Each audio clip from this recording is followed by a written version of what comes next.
but let's be honest. Nobody can do what we do. There's not one group of people who could do the work of the Teamsters. The facts, dates, and events presented in this video are from the members' best recollection and may not be fully accurate. This video is intended for entertainment purposes only. Always consult with your local union about your rights and duties at your workplace. The opinions shared on this video are our own and do not necessarily represent my employer's positions, strategies, or opinions. All views shared are protected under the National Labor Relations Act.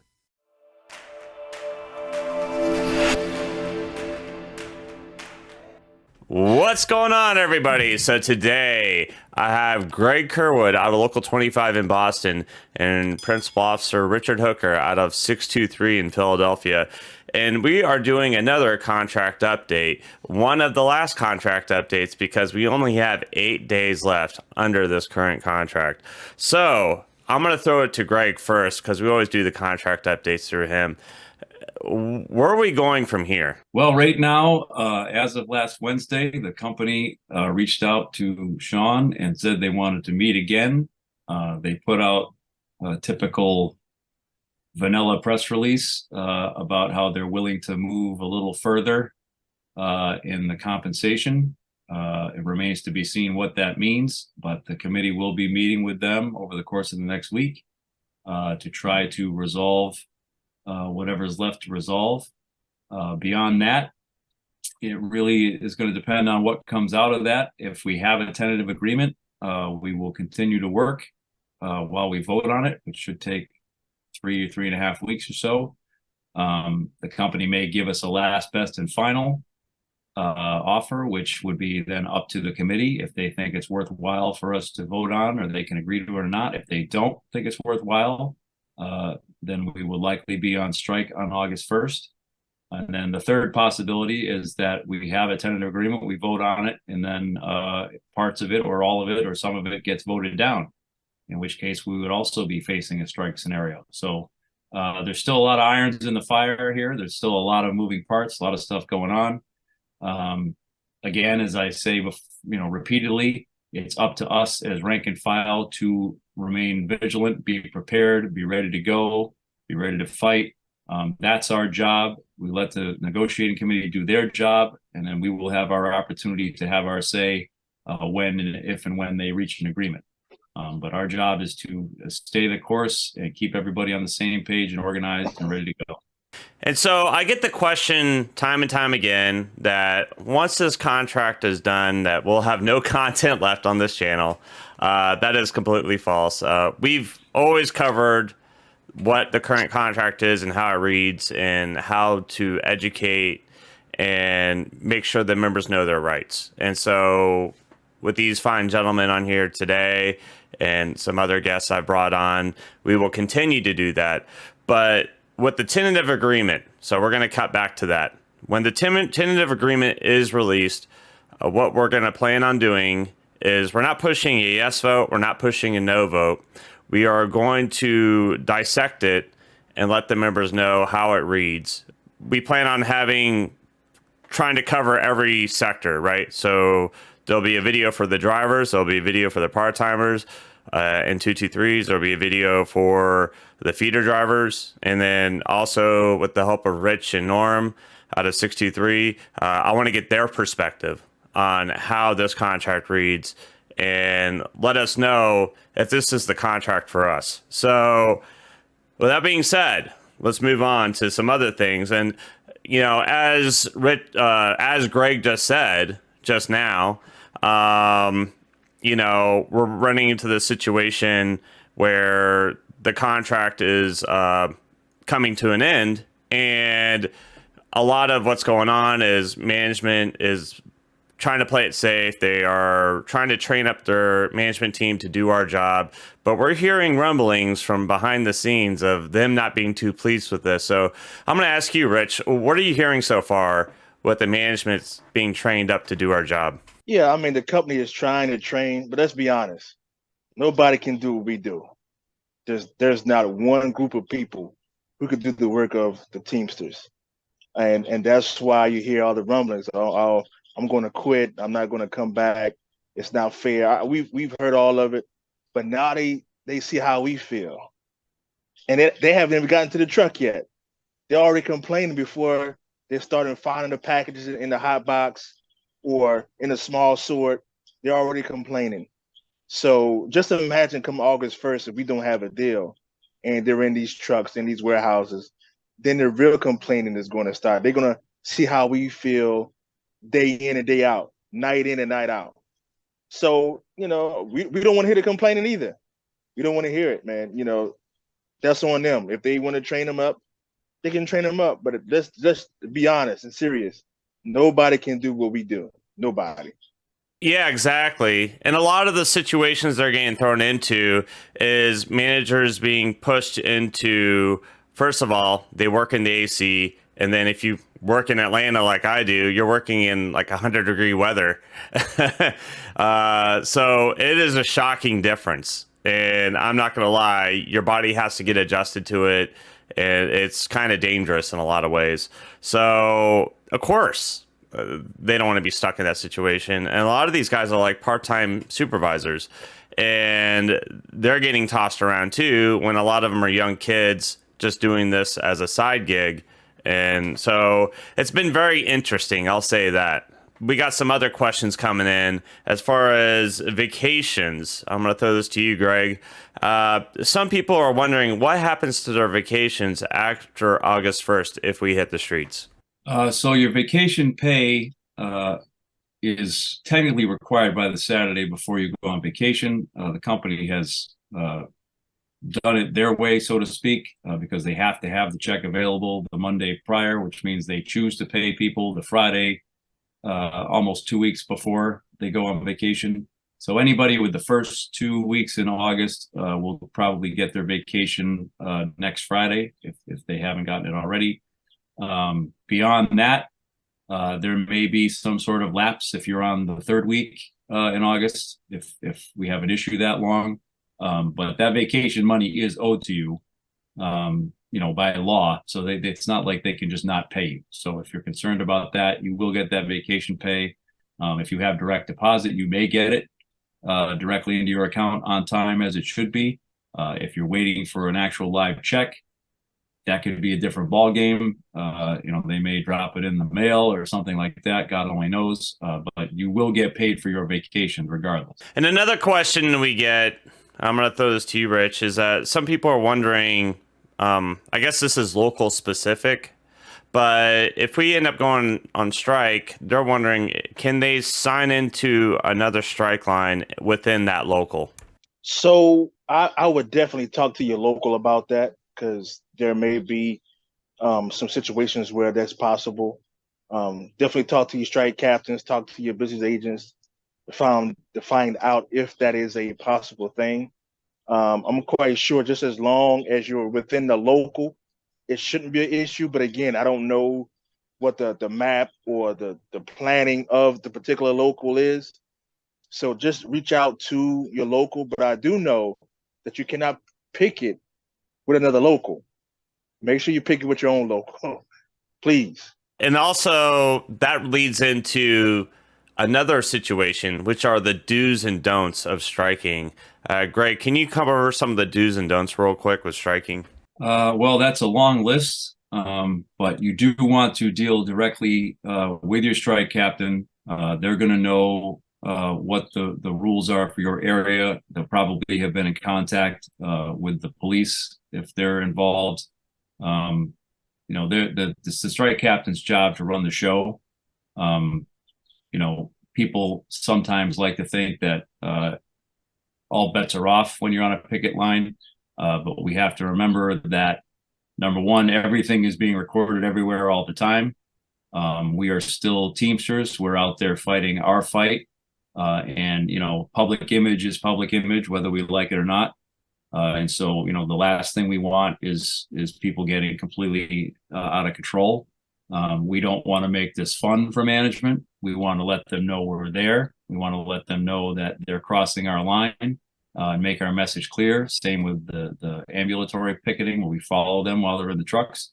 But we want to be on the high road. We want to be professional. We want the public to see that we're out there fighting for a just cause, for a right cause. and that, you know, we're not the bullies or the thugs or the whatever else greedy Teamsters that the company wants to portray us as. So as appealing as it may seem sometimes to want to step outside those boundaries, you should keep yourself in control and by all accounts follow the directions of your strike captain. Do not do something that your strike captain is telling you not to do. You know, I go on the Brown Cafe message forum every once in a while, and some of the stories that these guys shared are pretty crazy from the 97. It was almost, some of the situations were like a party scene, a lot of beer drinking. This one guy says there was a few arrests, a Teamster getting run over by management, people going to said manager's house and beating him up pretty bad, a lot of verbal abuse towards management, trying to enter the facility. It wasn't good. I was on the line, I sat with my dog on the sidelines. You also get Teamsters from other companies that really raise the tension. Just do your picketing, etc. Keep to yourself, under control is all I can say. So that's what one member said, you know, and like I said before, they said that I know people are going to probably end up drinking if they go on the sideline. There's nothing I can say. I'll tell people this. Listen, don't do anything that crazy or that out of control, because eventually one day the strike is going to get resolved and you're going to have to go back to work. And you got to keep that in mind, because a lot of these guys, he wasn't the only one that commented. That was one of the ones that I picked out. But a lot of them just ended up carrying the craziness that happened on the strike line back into work with them. And it's, I get it. A lot of these managers out there maybe harassed, bullied, intimidated these drivers, and this is, they feel, their way of getting back at them. But we always got to take the high road, you know, never take the low road. You always come out ahead. So that's just my tips on the matter. But they just kept reiterating about the drinking. So I don't know. Listen, I don't drink, but that's just what I read out of this.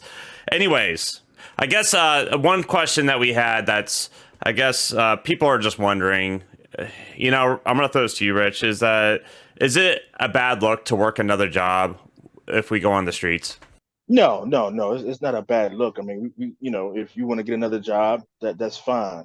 But just make sure that you also honor the picket responsibilities as well. You know, I don't know how people's finances are. That's everybody's business.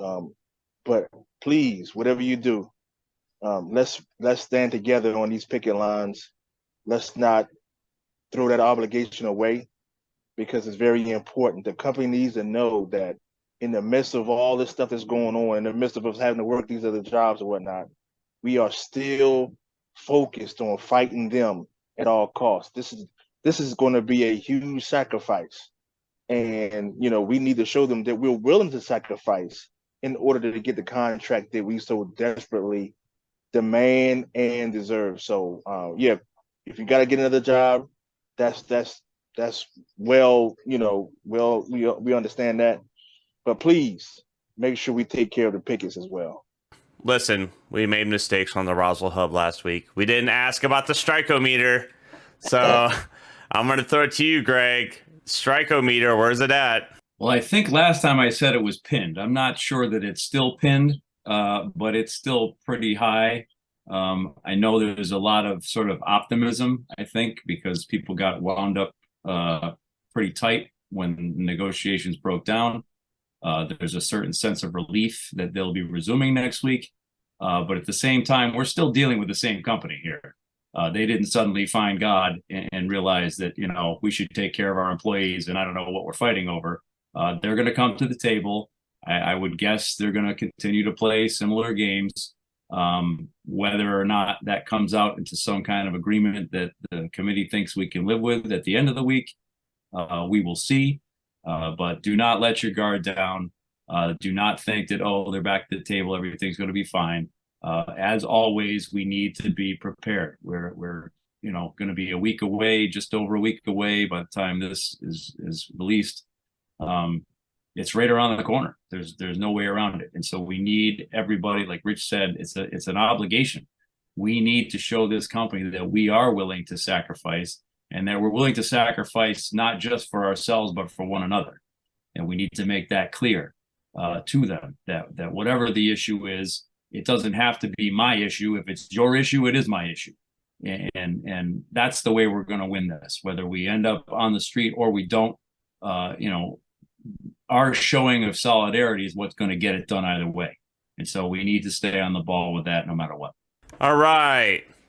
So, Rich, what's your thoughts? Where do you think we're going from here? Well, there's an old saying that says, when someone shows you who they are, believe them, right?